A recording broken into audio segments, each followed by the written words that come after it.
Всем привет! Рубрика «Вопрос-ответ». Итак, какое количество крема нужно брать для того, чтобы не переборщить, но при этом поухаживать за кожей век? Милые девушки, обращаю внимание, что принцип «кашу маслом не испортишь» здесь не работает. Нужно брать определенное количество крема. Итак, это количество будет равно величине спичечной головки. Именно такое количество крема нам вполне достаточно для того, чтобы нанести его по орбитальной кости на правый, а затем на левый глаз.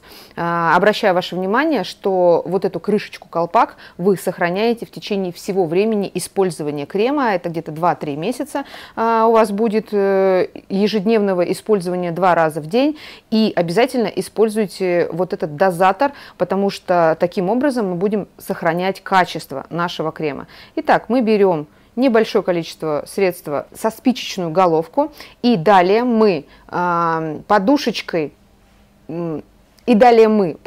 безымянного пальца набираем этот крем аккуратненько и похлопывающими движениями распределяем его равномерно по нижнему веку и по верхнему веку. Помним принцип нанесения средства по массажным линиям от внешнего угла глаза по нижнему веку к внутреннему углу глаза и от внутреннего угла глаза по верхнему веку к внешнему углу глаза. На подвижное веко еще очень близко по нижнему веку на кожу мы крем не наносим, он сам распределяется.